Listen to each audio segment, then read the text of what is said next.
Mamata Banerjee has just met with Delhi Chief Minister Arvind Kejriwal amidst the big dangle over his war with the Lieutenant Governor. Let's listen in.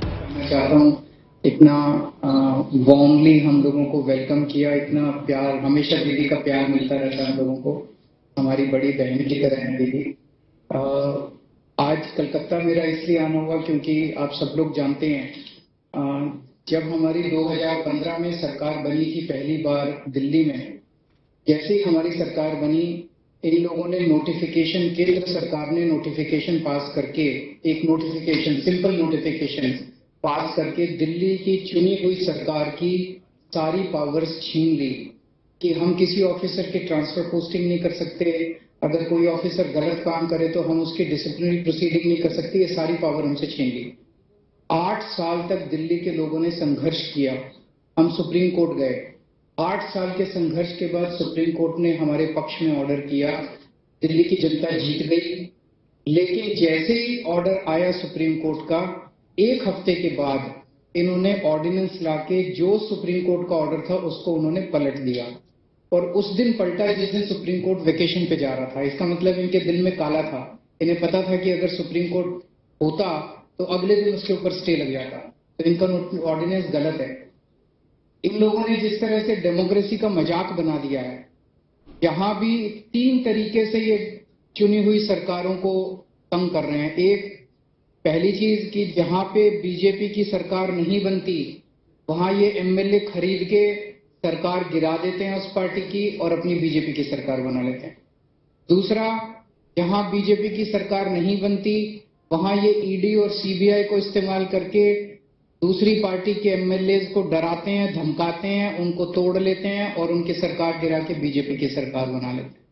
तीसरा, जहां BJP की सरकार नहीं बनती वहां कानून का गलत इस्तेमाल करके गवर्नर के जरिए ऑर्डिनेंस पास करके ये तरह तरह से उस नॉन बीजेपी गवर्नमेंट को काम ही नहीं करने देते। हमने वेस्ट बंगाल में भी देखा गवर्नर कैसे तंग कर रहे हैं, हमने वहां भी देखा, पंजाब में भी देख रहे हैं, जो पूरे तमिलनाडु में देख रहे हैं, तेलंगाना में देख रहे हैं किस तरह से गवर्नर तंग कर रहे हैं। और अब दिल्ली के अंदर इन्होंने जो किया वो तो बिल्कुल ही जनतंत्र के खिलाफ है। देश की जनता को ये देख के अब इस अहंकारी सरकार को हटाना चाहिए।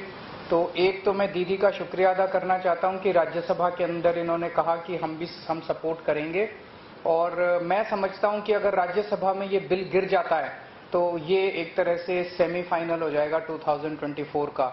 और मैं अब भगवंत मान जी को रिक्वेस्ट करता हूँ। बहुत बहुत धन्यवाद। सबसे पहले ममता दीदी, मैं पहली बार बंगाल में आया हूँ और इतना इन्होंने हमें मान सम्मान दिया और उसके लिए मैं धन्यवाद करता हूँ। आपका नाम भी तो मान है।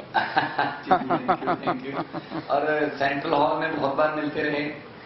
लोकसभा में जब मैं था तो बहुत से गलत जो बिल आते थे उनका मिलके तृणमूल कांग्रेस के साथ मिलके हम उसका विरोध करते रहे, वेल में भी जाते रहे और हम बहुत से बिलों को वापस भी करवाते रहे। और जिस कमेटी का मैं मेंबर था उसके चेयरमैन जो थे सुदीप जी वो उनके चेयरमैन थे, तो एफसीआई और पब्लिक डिस्ट्रीब्यूशन।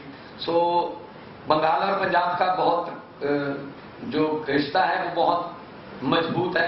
आजादी का संघर्ष जब चलता था तो बंगाल और पंजाब आपस में शेर आजम भगत सिंह भी लाहौर से सीधा कोलकाता आते थे और यहाँ से उनके जो जितने भी आजादी के परवाने थे उनके साथ मीटिंगें चलती थी। अभी भी पंजाब से बहुत बड़ा नाता है क्योंकि बहुत भारी संख्या में पंजाबी जो हैं वो बंगाल में रहते हैं। ट्रांसपोर्ट का बिजनेस है, दूसरे बिजनेस हैं। तो जैसा कि अरविंद जी ने बताया, ये लोकतंत्र को अपने पक्ष में करने के लिए कोई भी तरीका अपनाने लगे हैं सेंट्रल सरकार वाले। यहां तक कि मेरी 117 में से 92 एमएलए, बहुत बड़ा मैंडेट है, फिर भी मुझे अपने बजट सेशन को जो है चलाने के लिए सुप्रीम कोर्ट जाना पड़ा। सुप्रीम कोर्ट से ऑर्डर है कि राज्यपाल रोक नहीं सकता, बजट सेशन चलना चाहिए। इस लेवल तक हमें तंग करते हैं। तो अगर दिल्ली में भी तंग करते हैं, अभी स्टालिन जी की हमारे पास चिट्ठी आई कि हमें हमारे बिल नहीं पास हो रहे। केरला के जो चीफ मिनिस्टर उनकी चिट्ठी आई कि पास नहीं होने दे रहे 2-2 साल से जो है वो बिल पड़े हैं गवर्नर हाउस में। तो मैं ये कहना चाहता हूं आपके सामने, अगर 30-31 गवर्नर और एक प्रधानमंत्री ने देश चलाना है तो करोड़ों अरबों रुपया चुनाव पे क्यों खर्च रहे हैं? 30-31 गवर्नर और एक प्रधानमंत्री चला लें मुल्क को, देश को। फिर लोकतंत्र का अभी बाहर जाके विदेशों में जाके ये लोकतंत्र का बहुत ढिंढोरा पीटते हैं कि देश सबसे बड़ा biggest democracy in the world, लेकिन जब यहां आते हैं तो जाके देखते हैं कि किसी को काम नहीं करने देते। अगर आप इलेक्शन नहीं जीते तो बाई इलेक्शन से जीत जाते हैं। मध्य प्रदेश में भी ऐसा किया, कर्नाटक में भी ऐसा किया था और गोवा में भी ऐसा किया था। दिल्ली में मतलब एलजी मीन्स गवर्नमेंट, ऐसा इस लेवल तक की वर्डिंग जो है लोकसभा में पास करवाई है, एलजी मीन्स गवर्नमेंट। तो फिर आप इलेक्शन जो होती है, जो करोड़ों लोग इलेक्शन में जो लाइनों में लग के अपने पसंदीदा एमएलए, विधायक और मुख्यमंत्री को चुनते हैं, तो वो उनके लिए, वो किसके लिए वोटिंग कर रहे हैं? तो ये मजाक बना रखा है डेमोक्रेसी का।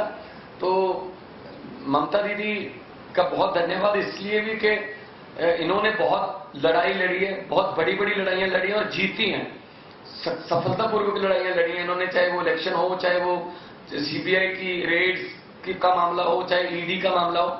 तो हम लोग इकट्ठे होकर देश को बचाने का सवाल पैदा हो गया, लोकतंत्र को बचाने का सवाल पैदा हो गया। तो पार्टियां आपस में बहुत से पॉलिटिकल या विचारक मतभेद होंगे, लेकिन अगर देश रहेगा तो हम पार्टियां रहेंगे ना।